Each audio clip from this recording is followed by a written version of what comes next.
ಮಾನ್ವಿ ಸಮಾಜ ಕಲ್ಯಾಣ ಇಲಾಖೆ ಅಧಿಕಾರಿ ನಟರಾಜನ ಕರ್ಮಕಾಂಡ ಬಟಾ ಬಯಲು. ಹೌದು, ನಾಗಪುರಕ್ಕೆ ಬೌದ್ಧ ಯಾತ್ರಾರ್ಥಿಗಳನ್ನ ಕಳಿಸಿದ ನಟರಾಜ ಸಿರವಾರ ತಾಲೂಕಿನ ಬೌದ್ಧ ಯಾತ್ರಾರ್ಥಿಗಳಿಗೆ ಮೋಸ ಮಾಡಿದ್ದಾನೆ. ಈ ನಟರಾಜ್ ಸರ್ಕಾರದ ಹಣ ಮೋಸ ಮಾಡಿದ್ದಾನೆಂದು ಹೊಳಿಯಪ್ಪ ಉಟಕನೂರ ಆರೋಪ ಮಾಡಿದ್ದಾರೆ. ಸಮಗ್ರ ತನಿಖೆ ಮಾಡುವಂತೆ ರೈತ ಸಂಘದ ಅಧ್ಯಕ್ಷ ಹೊಳಿಯಪ್ಪ ಉಟಕನೂರ ಆಗ್ರಹ ಮಾಡಿದ್ದಾರೆ. ಮಾನ್ವಿ ಸಮಾಜ ಕಲ್ಯಾಣ ಇಲಾಖೆ ಅಧಿಕಾರಿ ನಟರಾಜನ ಕರ್ಮಕಾಂಡ ದಿನಕ್ಕೊಂದು ಬಯಲಾಗ್ತಿದ್ದು, ಸಿರವಾರ ತಾಲೂಕಿನ ಬೌದ್ಧ ಯಾತ್ರಾರ್ಥಿ ನಾಗಪುರಕ್ಕೆ ಕಳಿಸದ ನಟರಾಜ ಹಣ ಲೂಟಿ ಮಾಡಿದ್ದಾನೆಂದು ರೈತ ಸಂಘದ ತಾಲೂಕಾ ಅಧ್ಯಕ್ಷ ಹೊಳಿಯಪ್ಪ ಉಟಕನೂರ್ ಗಂಭೀರ ಆರೋಪ ಮಾಡಿದ್ದಾರೆ.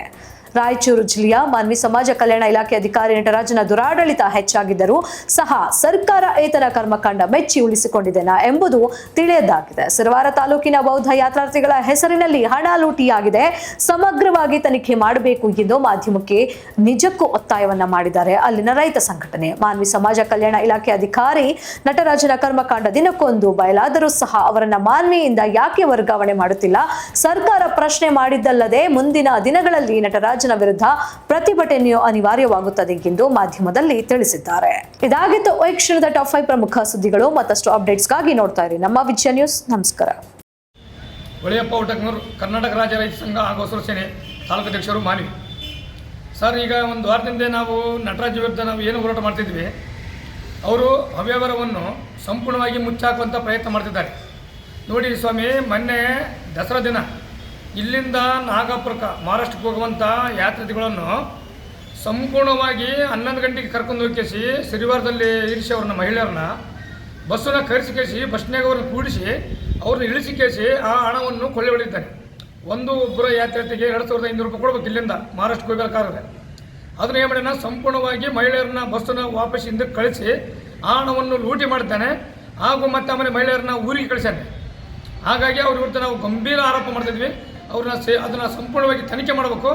ಇಲ್ಲವಾದರೆ ಮುಂದಿನ ದಿನಗಳಲ್ಲಿ ಆ ಇಲಾಖೆಗೆ ಭಾರಿ ಬೆಲೆ ಬೆಳೆಯುವಂಥ ಪ್ರಯತ್ನ ಮಾಡ್ತೀವಿ ನಾವು. ಸಿರಿವಾರ ತಾಲೂಕಿನಲ್ಲಿ ಯಾತ್ರಾರ್ಥಿಗಳಿಗೆ ಅರ್ಜಿ ಹಾಕಿಸಿ ಕಾನೂನು ಪ್ರಕಾರ ಅದನ್ನು ಅರ್ಜಿನ ಕನೆಕ್ಟ್ ಮಾಡಿಕೇಸಿ ಎಷ್ಟು ಜನ ಆಗಿದೆ ಎಷ್ಟು ಜನ ಅಂತ ಒಂದು ಲೀಸ್ಟ್ ಮಾಡಿಕೇಸಿ ಆ ಜಿಲ್ಲಾ ಮಟ್ಟದ ಅಧಿಕಾರಿಗೆ ಕಳಿಸ್ಕೇಸಿ ಅದರ ಪ್ರಕಾರ ಒಂದು ಬಸ್ಸನ್ನು ಬುಕ್ ಮಾಡಬೇಕು. ಆದರೆ VRL ಬಸ್ಸನ್ನು ಸ್ಲೀಪರ್ ಕೋಚನ್ನು ಸಿರಿವಾರಕ್ಕೆ ಕರೆಸಿ ಮಹಿಳೆಯರು 11 ಗಂಟೆಯಿಂದ ನೀರು ಕೂಳು ಇಲ್ಲದೆ ಅಲ್ಲಿ ಕುಂತ್ಕೊಂಡು ಮಧ್ಯರಾತ್ರಿ 11 ಗಂಟೆ ಆದರೂ ಸಹ ಅವರನ್ನು ಒಳ್ಳೆ ಮನೆಗೆ ಕಳಿಸ್ತಾರೆ. ಆ ಹಣವನ್ನು ಕೊಳ್ಳೆ ಹೊಡೆದು. ಹಂಗಾಗಿ ಸಂಪೂರ್ಣವಾಗಿ ಅದನ್ನು ತನಿಖೆ ಮಾಡಬೇಕು. ಆ ಹಣವನ್ನು ಒಳ್ಳೆ ಮತ್ತೆ ಆಮೇಲೆ ಸರ್ಕಾರ ಬೊಕ್ಕಸಕ್ಕೆ ಒಳ್ಳೆ ತುಂಬಬೇಕೆಂದು ನಮ್ಮ ವಾದ ಇರುತ್ತದೆ. ಇದಕ್ಕೆಲ್ಲ ಕಾರಣವಾಗಿರುವ ನಟರಾಜ್ ಸಮಾಜ ಕಲ್ಯಾಣ ಇಲಾಖೆಯ ಅಧಿಕಾರಿ, ಅವರು FTC, ಅವರು ಫೆಬ್ರವರಿಗೆ ಬರೀ 3 ತಿಂಗಳು ಇರಬೇಕು. ಇವರು ಬಂದ ಕೇಸಿ 3 ರಿಂದ 4 ವರ್ಷ ನಡೀತಿದ್ದಾವೆ. ಇವರಿಗೆ ರಾಜಕೀಯ ಕುಮ್ಮಕ್ಕಿಂದ ಇವರಿದ್ದಾರೆ. ಇದು ಸರ್ಕಾರವ ಹಣವನ್ನು ಕೊಳ್ಳೆ ಹೊಡೆಯೋದಕ್ಕೆ ಬಂದಿದ್ದಾರೆ. ಯಾರು? ನಟರಾಜ್ ಅವರು. ಸಂಪೂರ್ಣವಾಗಿ ತನಿಖೆ ಆಗಬೇಕು. ಅವ್ರ ವಿರುದ್ಧ ಆ್ಯಕ್ಷನ್ ಆಗಬೇಕು. ಅವ್ರನ್ನ ಕೇಸ್ ಮಾಡಿ ಜೈಲಿಗೆ ಹಾಕಬೇಕಂದು ನಮ್ಮ ವಾದ ಸರ್.